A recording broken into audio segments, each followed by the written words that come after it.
We're moving to the next item. That's the Regional Sport and Recreational Grants Program. And look, I'll move that, and I seek a seconder so that we can open it up for discussion for that. Happy to second, Chair, if you need to. Thank you. Thank you, Tracy. So look, it's there for a discussion. So again, we've got Peter and Dave. Tēnā korua. Tēnā koe au.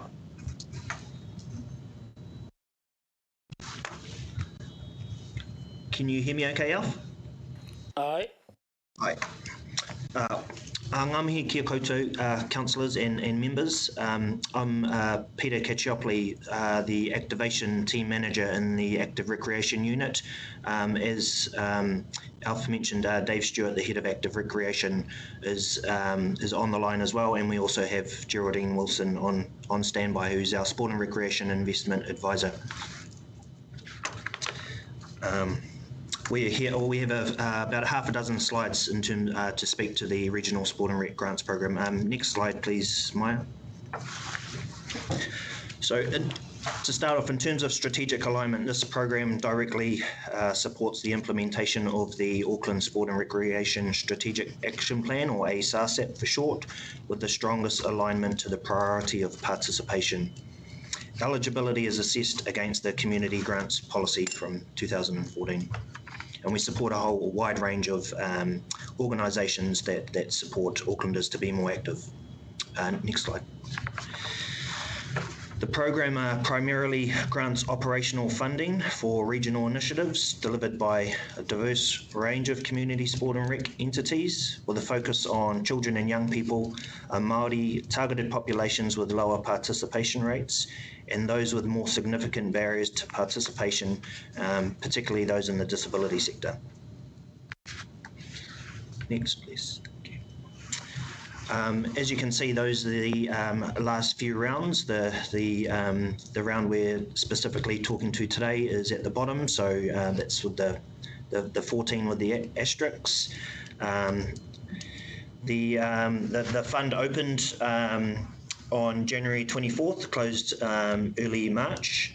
This is the 6th year of the grants that the grants program has been running, and we received 26 applications for a total ask of 1.4 million, so well oversubscribed as per usual, and the total fund available is 508k, which has been consistent over the last period.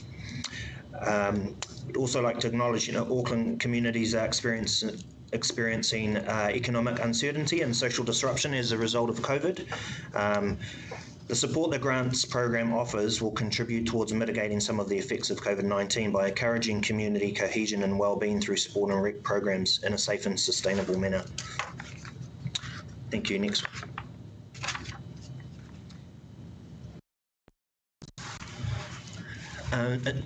Sorry.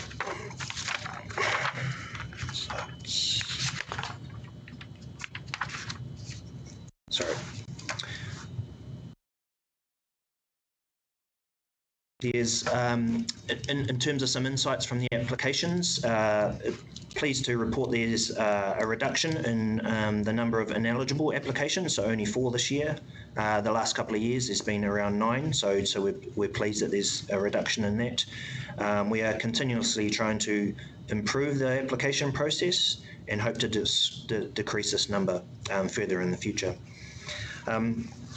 As previously mentioned, the fund was oversubscribed, and applications varied from requests from 3,000 to 260,000.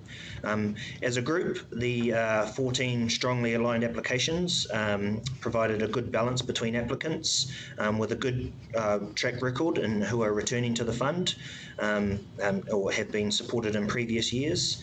And some of them have a really good record of delivering at scale. Examples such as FIFOD, Hockey NZ and the Active GAP program. And also some smaller programs are returning, like the Tui Ailepa Youth Mentoring Services, which works with high-risk youth, but in a real small and targeted setting. There are a number of new projects that we have supported and who came through as strongly aligned. So the Tai Chi Earth, which is a fully digital online offering. So that's something quite new and innovative for the fund. And Wainsay North and Fencing North, both new to the fund, as is Kiораhi Tamaki Makoto, so direct links to Māori outcomes, and North Harbour softball, who also have a strong association with whānau Māori in the Orake area, and have received a strong endorsement from Te Hāpai Te Haura. Yep. The last two slides here are really just a summary. Sorry, we couldn't fit it on one slide, of the applicants and the strongly aligned applicants and the total recommended amounts. Happy to take any questions or receive any comments.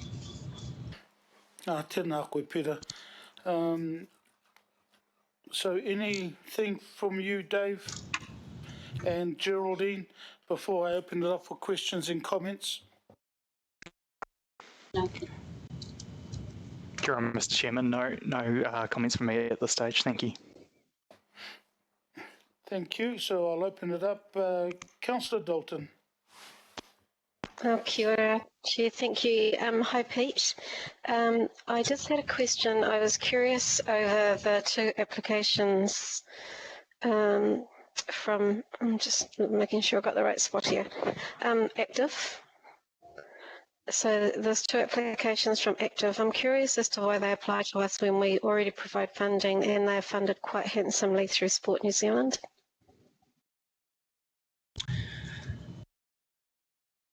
I might get Dave to respond to that one directly. Okay, thanks. Hi, Dave.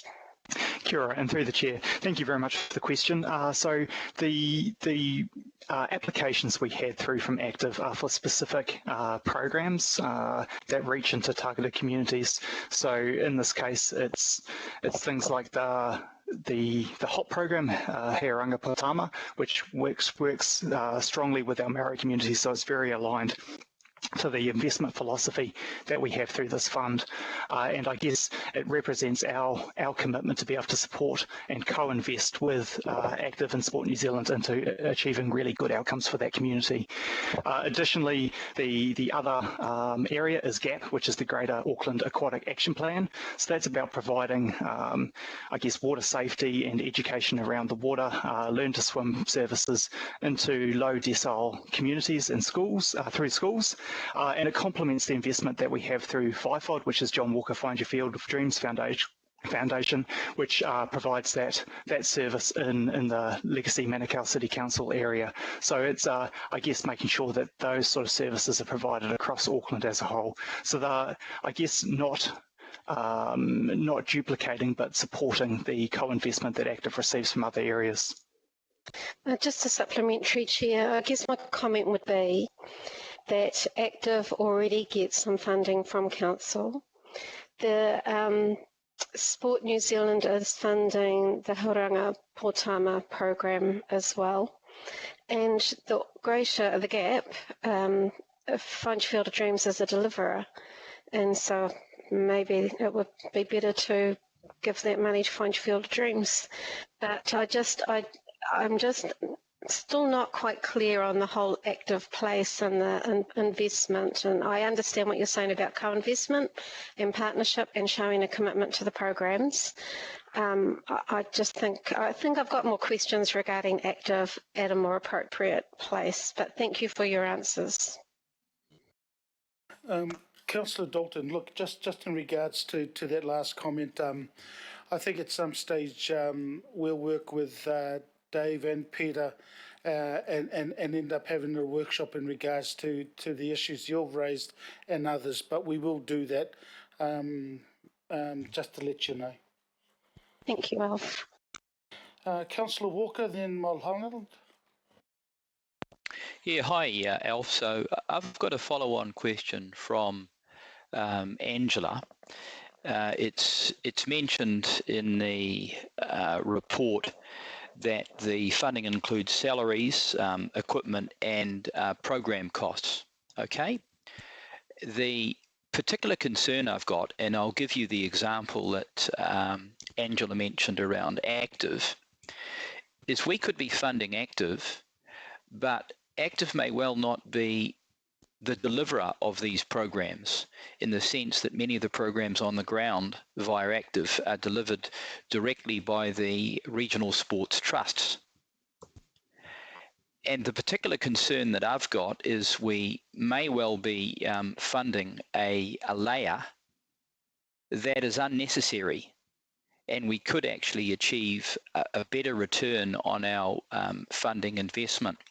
So my question that goes to this is, do we have some form of template that we get from these applications that indicates the direct costs of providing a program that would include, direct participation, in this instance, let's say, of a regional sports trust, people on the ground that are doing it, the costs, the expenses associated with those things, as compared to an overhead cost that may not be direct, but in large part is indirect. Do we receive that kind of information?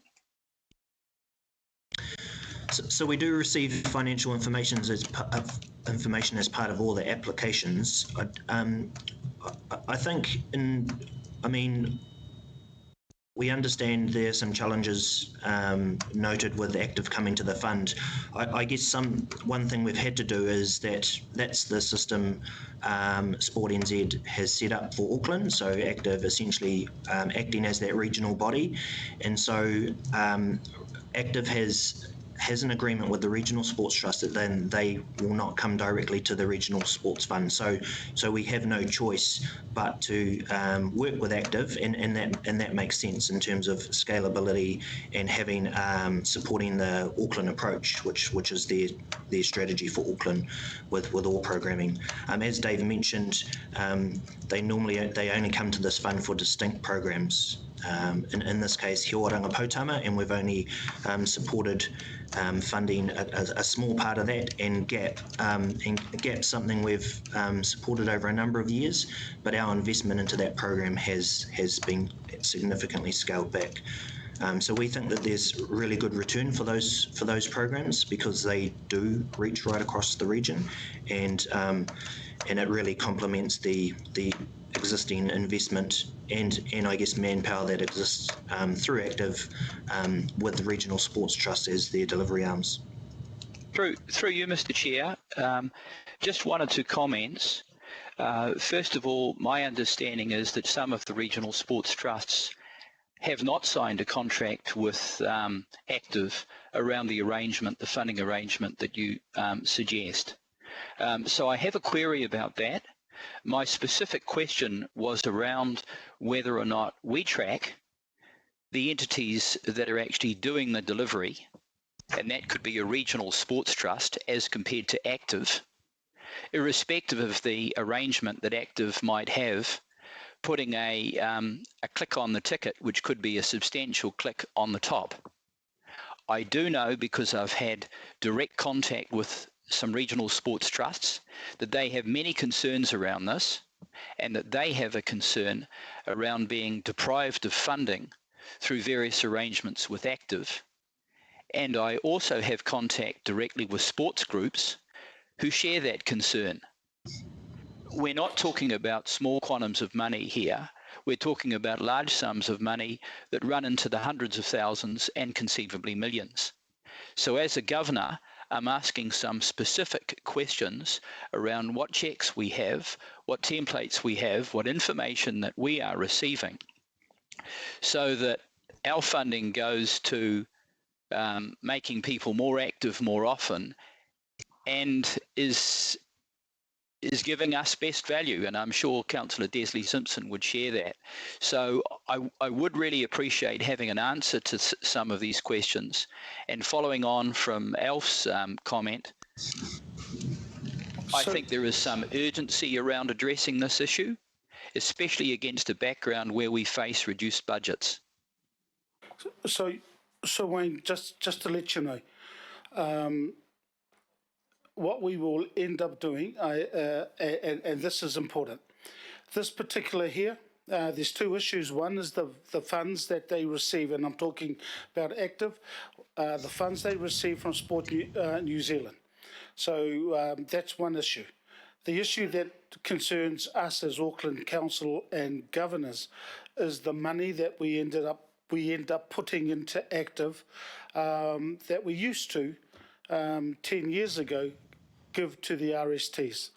So that is the workshop, and I've spoken to our executive officer here, Koro, and so we will be discussing this with Peter, with Dave, with our team around having a workshop to address the issues that we can in relation to the monies that we as Auckland Council give active. In regards to the template and everything else around this particular funding, which is separate, and I will keep that separate. So in regards to the RSTs, I know that they've contacted other councillors as well. So that discussion I've left with our executive officer Koro to talk with Peter, and we will end up discussing it at a workshop around those particular issues. But in regards to this particular fund, we're just going to concentrate on having a look at the applications, and then I will be putting the recommendation. So a workshop is definitely going to happen, and that is where we will address the issues, but only in regards to the monies that Auckland Council gives active.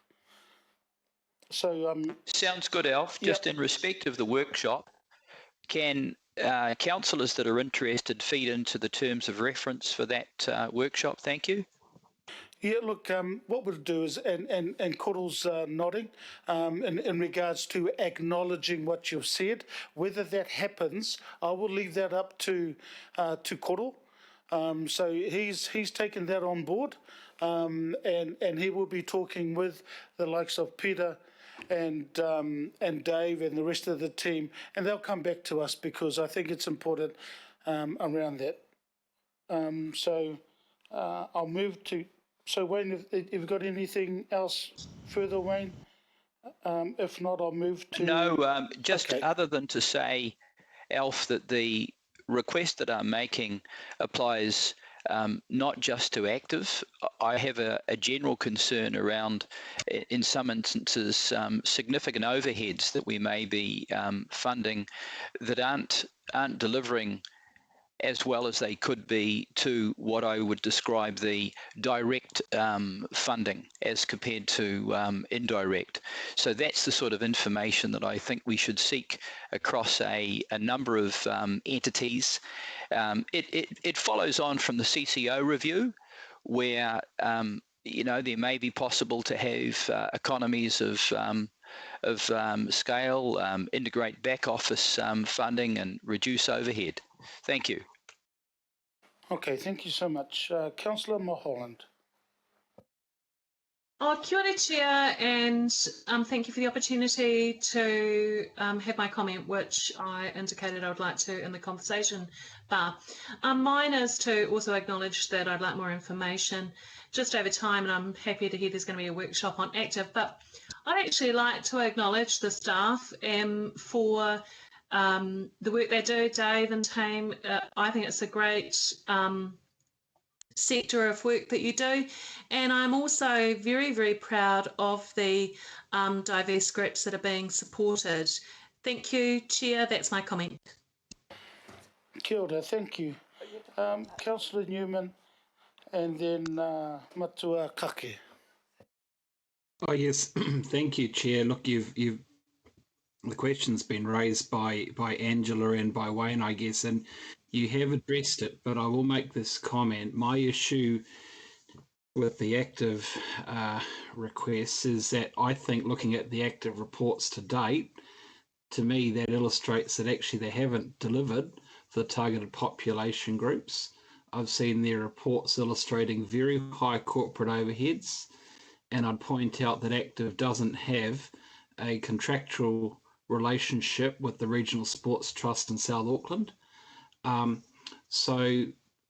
not I'm not actually that excited about the idea of giving Active another go at funding the delivery of an activity for which I think they've actually got quite a poor history of delivery.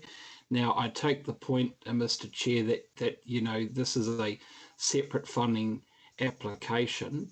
I'm looking forward to that workshop because when I compare Active's corporate overhead, which I think are profligate corporate overheads for a charity that has a history of non-delivery for targeted population groups, and I compare that to Find Your Field of Dreams, which is a charitable organisation with very limited overheads and very significant rollout of an offering.